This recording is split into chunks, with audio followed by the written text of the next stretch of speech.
കൂലിപ്പണിക്ക് പോകുന്ന ഒരു മക്കള് പോലും ഇത്ര നികൃഷ്ടമായിട്ട് ഒരു തന്ത ഇങ്ങനെ ഇട്ടിരിക്കത്തില്ല. വിദ്യാഭ്യാസം കൂടി പോയി, മക്കൾക്ക് സമ്പത്തുണ്ടാക്കി കൊടുത്തു പോയി. അതാണ് ഇതിനകത്ത് ഇത്രയും വന്നത്. കോടീശ്വരനായ മക്കളുടെ ഒരു അച്ഛൻ്റെ അവസ്ഥയാണ്. ഈ വീടും സ്വത്തും അടക്കം അവർ എഴുതി മേടിച്ചു. അവർക്ക് അച്ഛൻ്റെ പണം മാത്രം മതിയായിരുന്നു, അവർക്ക് അച്ഛനെ വേണ്ട.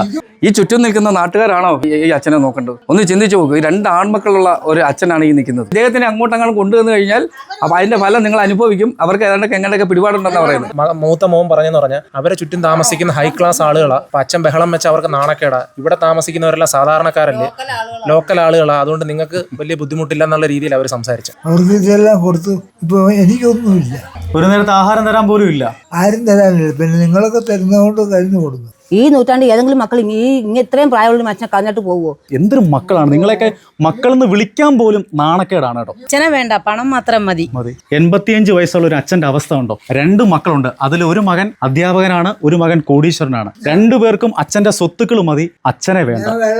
അനാഥനായിട്ട് അച്ഛൻ ഇവിടെ ഇങ്ങനെ കിടക്കുവാണ്. ഈ നല്ലവരായ കുറേ മനുഷ്യരുണ്ടായതുകൊണ്ട് ആ മനുഷ്യൻ പട്ടിണിയില്ലാതെ കഴിഞ്ഞു പോകുന്നു.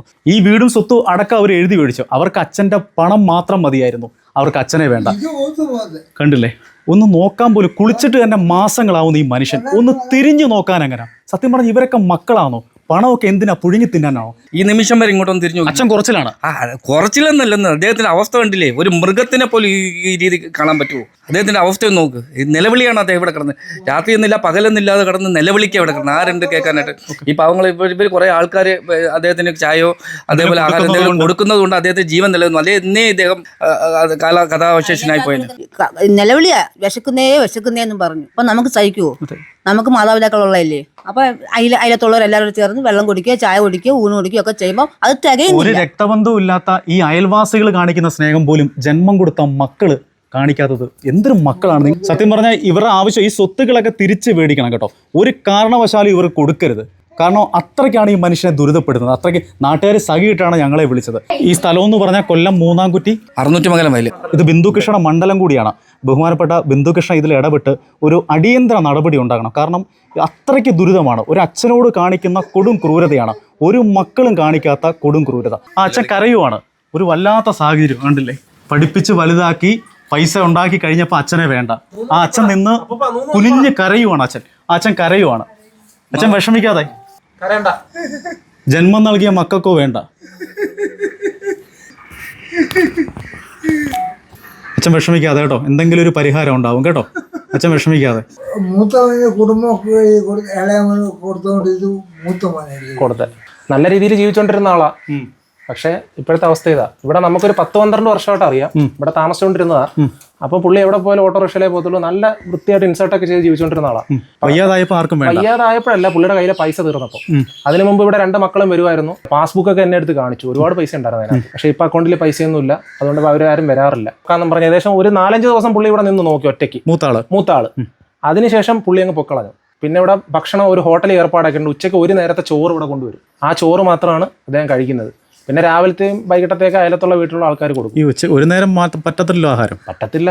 പക്ഷെ അവര് പറയുന്നതെന്ന് പറഞ്ഞാൽ ഞങ്ങൾ പറഞ്ഞ ഉച്ചക്കത്തെ ചോറ് കൂടുതലുണ്ട്, അത് വൈകിട്ടും കഴിക്കാന്നുള്ള രീതിയിലാണ് സംസാരിക്കുന്നത്. അദ്ദേഹത്തിന്റെ അവസ്ഥ ഇതാ. ഒരുപാട് സ്വത്തുള്ള അച്ഛനായിരുന്നു കേട്ടോ. കരുനാപ്പള്ളി പിന്നെ 99 ലക്ഷത്തിനാണ് വിറ്റത്. ഇവിടെ 26 ലക്ഷത്തിനെ മേടിച്ചോളൂ. ബാക്കി എല്ലാം അക്കൗണ്ടിൽ കിടന്ന്. അത് 2 മക്കളും കൊച്ചുമക്കൾക്ക് പഠിക്കാനും മക്കളും എല്ലാം വീതിച്ചെടുത്ത് ഇപ്പൊ ഈ പരുവായി. ഇപ്പൊ അയലത്തുകാർ കൊടുക്കണം. മുതലില്ലാന്നെങ്കിൽ പറയാനും മുതലില്ലാഞ്ഞിട്ടാണ്. ഇത് മുതലുണ്ടായിരുന്നേ, ഇഷ്ടം പോലെ നമ്മളുള്ളൊരു മനുഷ്യനാ. ഈ മുതൽ ഇത്ര എഴുതി മേടിച്ചും കൊണ്ട് ഈ പ്രമാണം വരെ വെച്ചോണ്ടങ്ങ് പോയേക്കുവാ. ഈ അപ്പനിപ്പോ ഒരു വകയില്ല കയ്യിൽ. ഇദ്ദേഹത്തിന് പോയി പെൻഷൻ കാശ് പോലും എടുക്കാൻ പറ്റാത്ത അവസ്ഥയായി ഇപ്പൊ ഇവിടെ. മക്കൾക്ക് വേണ്ടെന്നാ മക്കള് പറയുന്ന. മൂത്തമായി എഴുതി പേരിലാക്കി. അച്ഛനെ വേണ്ട, പണം മാത്രം മതി. കൊച്ചുമോനും പറയുന്ന ഞങ്ങൾക്കല്ല അധികം തന്നത്, കൊച്ചപ്പന അധികം കൊടുത്തതെന്നും പറഞ്ഞ് അന്ന് ഞങ്ങൾ സംസാരിച്ചപ്പോൾ ഞങ്ങളടുത്ത് പറഞ്ഞു. പഠിപ്പിക്കുന്ന സാറാ, എന്നിട്ടാണ് എങ്ങനെ അച്ഛനെ ഇട്ടേക്കുന്നതെന്ന് പറഞ്ഞപ്പോൾ പറയുന്ന ഞങ്ങൾക്ക് ഞങ്ങളായ കാര്യങ്ങളില്ലേ എന്നാ ചോദിക്കും. വയ്യാത്ത അച്ഛനെ എങ്ങനെയാണ് നോക്കുന്നത്? ഇപ്പൊ എനിക്ക് വയ്യാതെ എൻ്റെ ഭാര്യയും മക്കളെ എന്നെ നോക്കുന്നത്, ഞാൻ എന്തോ ചെയ്യാൻ പറ്റുമെന്ന് മോൻ ചോദിക്കുന്നത്. ഞാൻ പറഞ്ഞ അച്ഛൻ ഇവിടെ നിന്ന് ചോര ഛർദ്ദിക്കുന്നു, നിങ്ങൾക്ക് എന്തെങ്കിലും ചെയ്യാൻ പറ്റുമെങ്കിൽ ചെയ്യുന്ന പറഞ്ഞപ്പോൾ അവർ പറഞ്ഞു ഞങ്ങൾ ഹോസ്പിറ്റലാന്ന് പറഞ്ഞ് അവരെ കട്ട് ചെയ്തു. പിന്നെ വിളിച്ചതേ ഇല്ല. അവർക്ക് ഇതെല്ലാം കൊടുത്തു. ഇപ്പൊ എനിക്കൊന്നുമില്ല, ഒരു നേരത്തെ ആഹാരം തരാൻ പോലും ഇല്ല. ആരും തരാനില്ല. പിന്നെ നിങ്ങളൊക്കെ തരുന്നതുകൊണ്ട് കഴിഞ്ഞു കൊടുക്കും. മൃഗങ്ങൾ പോലും കാണിക്കാത്ത ഒരു രീതിയിലുള്ള സമീപനമാണ് ഈ മക്കള് ഈ അച്ഛനോട് കാണിച്ചിട്ടുള്ളത്. ഒരിടത്തും കൊണ്ടുപോകാൻ സമ്മതിക്കത്തില്ല. ഗാന്ധിഭവനിൽ കൊണ്ടുപോയത് ഒരിടത്ത്. കാരണം ആ പുള്ളിയുടെ ആരോ പറഞ്ഞു കൊടുത്തു, ഇത് ഇങ്ങനെ ഗാന്ധിഭവനിൽ എവിടെയെങ്കിലും ഇവർ കൊണ്ടുപോയി കഴിഞ്ഞാൽ ഈ സ്വത്തുക്കൾ മുഴുവൻ സർക്കാരിലേക്ക് സറണ്ടർ ചെയ്യേണ്ടി വരും എന്നുള്ളൊരു ധാരണ ഇദ്ദേഹത്തിൻ്റെ അടുത്ത് ആരോ പറഞ്ഞു കൊടുത്തതിനോട്. ഇവരെന്ന് പറഞ്ഞാൽ മൃഗങ്ങളാണ്. ഇളയ മകൻ പറയുന്നത് മൂത്ത മകനാണ് സ്വത്ത് കൂടുതൽ കൊടുത്തത്, മൂത്ത മകൻ പറയുന്നത് ഇളയ മകനാണ് കൂടുതൽ സ്വത്ത് കൊടുത്തത്.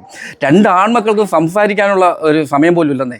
അവർ ഉടനെ നമ്മൾ വിളിച്ചു കഴിഞ്ഞാൽ അഥവാ എടുത്തു കഴിഞ്ഞാൽ സംസാരിക്കുന്ന ഭാര്യമാരെ എടുത്തിട്ട് പറയും ഞങ്ങൾ ഇവിടെ ആരുമില്ല, ഞങ്ങളെ വിളിക്കാൻ വേണ്ട, നോക്കിയാൽ വേണം, നിങ്ങൾ എന്താണെന്ന് ചെയ്തോളാം. ഇത് തിരിച്ച് അതേ അവസ്ഥ തന്നെ അവർക്കൂടെ വരും. പണം ഉണ്ടാക്കിയത് അച്ഛനല്ലേ, വിദ്യാഭ്യാസം കൊടുത്തത് ഈ അച്ഛനല്ലേ, അവരെ വെട്ടിയിടുന്ന സമയത്ത് തീട്ടോ മൂത്രം എടുത്ത് ഈ അച്ഛനും അമ്മയല്ലായിരുന്നോ? ഈ സമയത്ത് അവരെ നോക്കിയില്ല, പിന്നെ ആരാ നോക്കേണ്ടത്? നാട്ടുകാരാണോ നോക്കേണ്ടത്? ഇവര് മക്കളെന്നാ, ഇവർക്ക് വിദ്യാഭ്യാസം കൊടുക്കുന്ന മക്കളെ പഠിപ്പിക്കാനുള്ള അധികാരം ഇല്ല അവർക്ക്.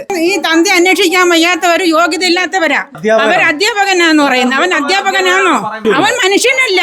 അധികാരികളുടെ ശ്രദ്ധയിൽ ഇത് കൊണ്ടുവന്ന് ഈ പ്രമാണം അടിയന്തരമായിട്ട് നീട്ടിക്കൊണ്ട് പോയാൽ അദ്ദേഹത്തിന്റെ കാലശേഷം ഇവർക്ക് തന്നെ വന്നു ചേരുന്ന ഒരു അവസ്ഥ ഉണ്ടാവും. അതോടൊപ്പം തന്നെ ഈ സ്വത്തുക്കൾ കിട്ടിയിട്ടുള്ള മുഴുവൻ സ്വത്തുക്കളും റദ്ദ് ചെയ്ത്, കാരണം അദ്ദേഹത്തെ കാലശേഷം അത് ഗവൺമെന്റ് ഏറ്റെടുക്കട്ടെ.